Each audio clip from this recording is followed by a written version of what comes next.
আসসালামু আলাইকুম। আজকে আমরা একটা দৃষ্টিনন্দন জায়গায় আসলাম।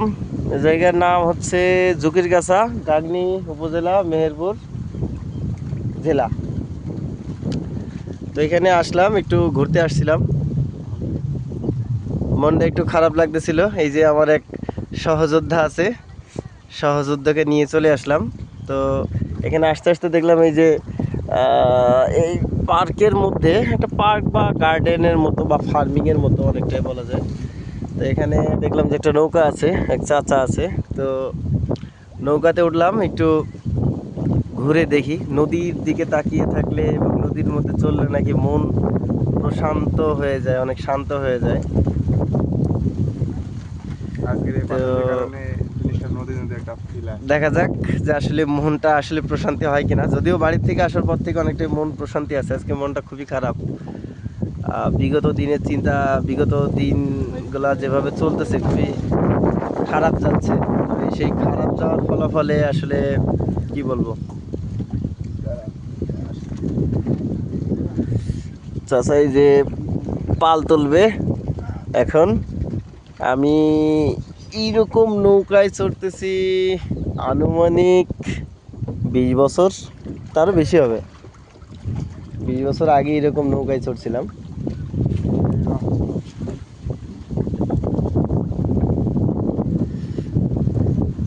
তবে বাতাসটার কারণে খুবই ভালো লাগতেছে। এখন বিকেল কয়টা বাজে? এখন 5টা বাজে নাকি, দেখি একটু ঘড়িটা। 4টা 46 বাজে, তারপরেও ঝিকঝিক করতেছে রোদ।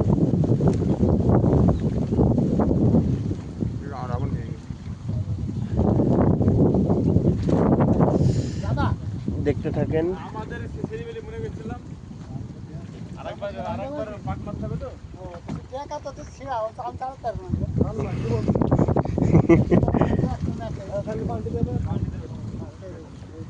এই নদীতে মনে হয় মাছ আছে অনেক সম্ভবত।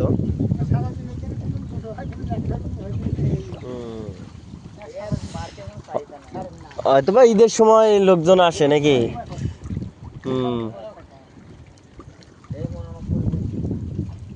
পরিবেশটা ভালো লাগতেছে,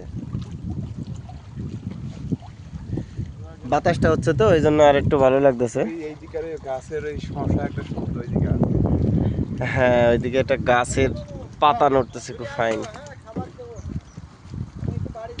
দেখছেন এই যে নৌকা ছেড়ে যাচ্ছে।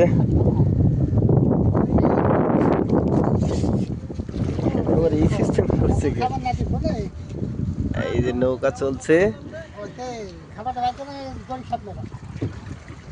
ও এটা মানে ঘুরতেছে। কি যেন নদী নিয়ে যেন একটা গান ছিল। তবে ওই বয়স যদি ওই আগের মতো হইতো, যদি এমন হইতো যে বিয়ের আগে, তাহলে হয়তো ওই যে শিরিন খানের কি যেন একটা গান আছে, ধীরে যাও নদী, গান মনে হয় গাইতে মন চাইতো। আসলে আই বড় কালে মানুষ এত পরিমাণ ছাকা খায়, ভোলার কোনো কায়দা নাই। বিয়ের পরে দেখা যায় সব ভুয়া।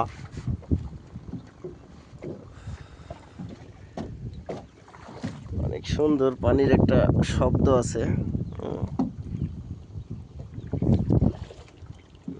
ছলাৎ ছলাৎ একটা শব্দ আছে। এই এই নৌকাতে মনে হয় যে সন্ধ্যার 15-20 মিনিট আগে, অথবা যদি হ্যাঁ, অথবা ভোরে, ভোরেও একটা থাকে। এখানে যে এই যে চারের সাইড থেকে এমনি এমনি একটু একটু শব্দ আসতেছে, এই শব্দটা তখন আসবে না। ও অসাধারণ, অসাধারণ, জীবনটাকে ফিল করে নিল। হ্যাঁ, অসম্ভব। তোমারে দেখার ফিলিংস জাগবে, জাগুক, তবে টাকা কামিয়ে তোমাকে দেখার ইচ্ছা। হ্যাঁ, তাই। টাকা কামানির আগে দেখা যাবে না, টাকা কামানির আগে দেখা গেলে এই ফিলটা পাওয়া যাবে।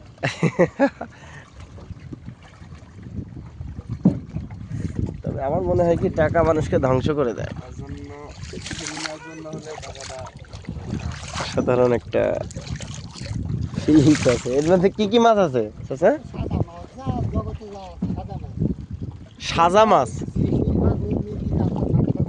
এ কয়দিন পর পর ধরা হয়?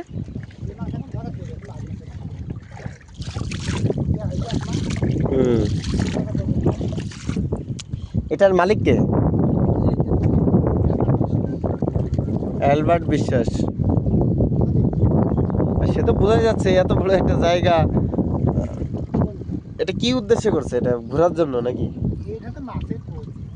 মাছের প্রজেক্ট, যেটা ভাবছিলাম ওটাই রাইট। হুম। বঙ্গ বঙ্গ বগ্র অ্যাগ্রো কমপ্লেক্স। আচ্ছা। Agro farming. এগ্রো ফার্মিং এর প্রজেক্ট হাতে নিয়েছি। নাম কি বললেন যিনি? না, মালিকের নাম কি বললেন? অ্যালবার্ট বিশ্বাস। আজকে এগ্রো ফার্মিং এর এই প্রজেক্টটি হাতে নিয়েছি। অ্যাগ্রো ফার্মিং এ ওই ম্যানুফ্যাকচারিং ছাড়া কাজ হবে না। না, আলাদা আলাদা আছে সিস্টেম। ম্যানুফ্যাকচারের যেগুলো আছে না, হুম। সেগুলো আমি আলাদা, মানে ওই সাইডটা হেভি সাইড পেয়েছি। ওই সাইডটা আমার এখন যদি আমি একলা খাটি আমার নাকি ভালো সময় হয়ে যায়। তোমারও বেশি সময় হয়ে যায়, খাই যায়। ওই যে এটা আমার একটা দরকার, একটা লোক আর নম্বর, মানে ওইখানে আর ওইখানে লাস্ট নাম্বার কালেকশন করলে আপনার এই এগ্রো যেরকম না, সব ওইরকম বড় বড় লিমিটেড কোম্পানি। ওই লালটু ভাই অথবা ওই যে আমার বড় ভাই যদি জয়েন হতো তাহলে মার্কেটিংটা ভালো হতো। আচ্ছা যাই হোক, আমরা এখন আসলে ঘুরতে আসছি, আইসা এটা কোম্পানির বিষয় নিয়ে কথা না বলা ঠিক। মাছ এই যে একটু খেলা করতেছে মাঝে মধ্যে দিয়ে দেখতেছি, আসলে কাজ হয়ে গেছে এক সাইডে। হ্যাঁ, ও উপর থেকে একটা বক উড়ে যাচ্ছে। বকটা যদি একটু সাইডে দিত কিছু একটা, আর একটু মনে হয় ফিলটা ভালো পাওয়া যেত নাকি? হ্যাঁ,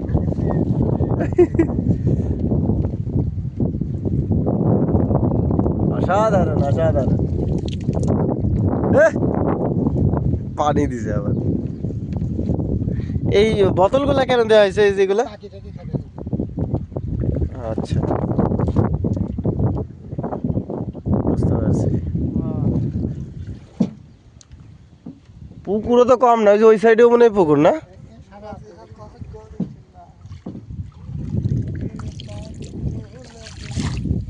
অ্যালবার্ট না? অ্যালবার্ট বিশ্বাস।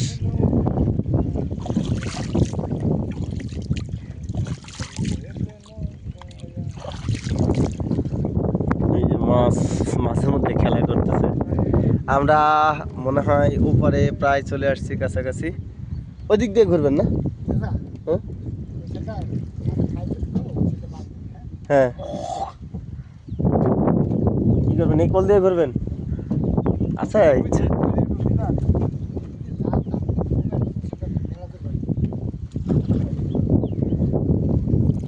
ইসলামনগর। এখানে কি হিসাবে আছেন? আমরা বেতনে কাজ করি। কত দেয় বেতন? অল্প বেতন। এখানে বেতন যা দেয় বাড়ি ভাড়া 20,000 হয় না। আচ্ছা। আর এটা আপনার নিজস্ব? এই নৌকা টোকা হুম। ওই বেতনের কাজে কি কি কাজ করা লাগে?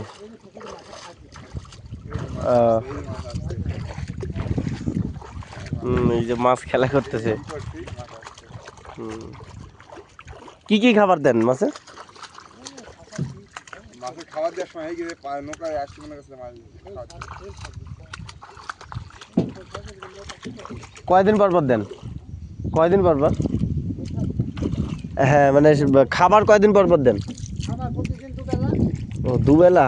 আর এই খোল খাওয়া হচ্ছে এক মাস পর। এক মাস পর পর খোল খাওয়া হচ্ছে 50,000 এই এই এই পুকুরে শুধু? ওরে বাবা।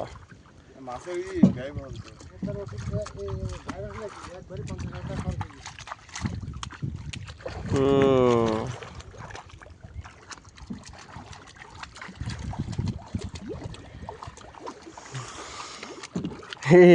মাছ কত? এই দেখেন প্রচুর মাছ এই যে ই করতেছে।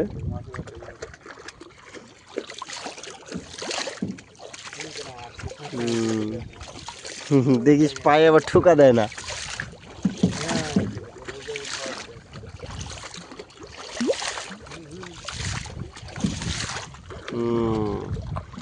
ঠিক আছে, বুঝতে পারছি, ওরা ভাবতেছে যে খাবার দেবে। এই সাপ সাপ, এই যে এটা কি? ও পানকুড়ি, আমি তো মনে করছি সাপ। পানকুড়ি তো মাছ খায় না? এটা আসে কোথা থেকে? আচ্ছা, পানকুড়ি কি মানুষ খায়? মাংস খাওয়া যায়?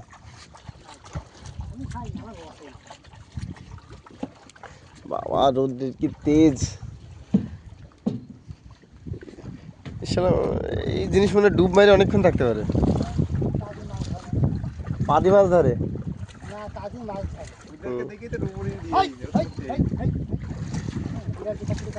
এটা খায় কি প্রসেসে? পাদি ধরে মুখ দিয়ে খায় নাকি মুখ দিয়ে ধরে মুখ দিয়ে খায়? তাহলে তো খাওয়া হালাল।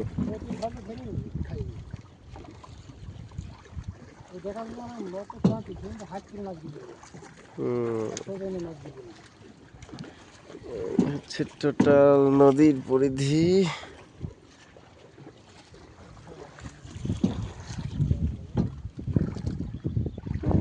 সবচেয়ে কালো কালো লাগছে, রোদ্রের একটা আলাদা হিট আছে।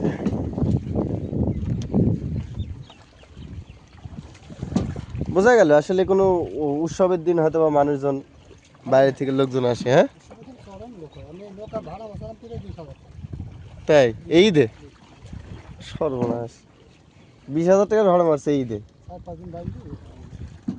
মানুষ থেকে নিয়ে যায় এত পরিমাণ লোক।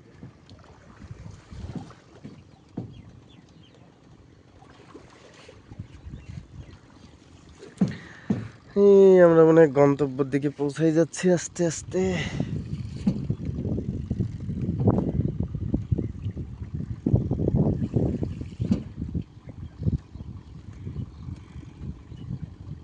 ওদিকে গিয়ে মেশিন দিয়ে পানি দিচ্ছে নাকি?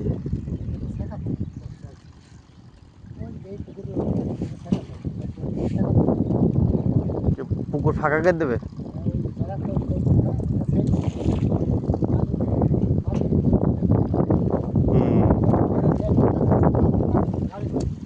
এমন একটা নিতে, লিজ নিতে কত টাকা লাগে বছরে? 10 লাখ টাকা লিজ?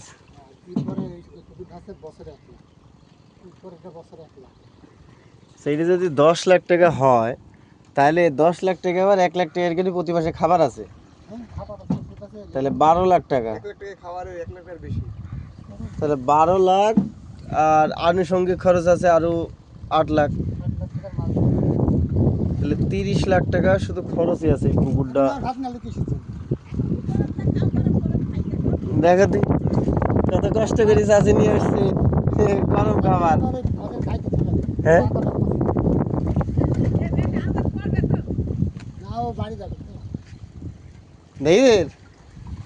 এই জন্যই মানুষ প্রথমে বলে বিয়ে করবো না কিন্তু শেষ জীবনে ঠিকই বিয়ে টিয়ে করে। পাতিলি বস, দুর্ঘটনা ঘটাসনি। শেষ বয়সে এমন খাবার দেওয়ার লোকটা হলেও দরকার, এই জন্যই মানুষ এত জ্বালা যন্ত্রণা সহ্য করে। হ্যাঁ এই দেখছিস, এই জন্যই আমার ওই এক দাদু ছিল, ওই দাদু বলতো যে দেখ রে এখন দরকার নাই, শেষের দিকের জন্য হলেও দরকার। বউ যতই খাটাখাটনি জিনিস মনে হোক থাক, রাইকি দিস, কাজে লাগবে শেষ বয়সে। নৌকা ভ্রমণ শেষ।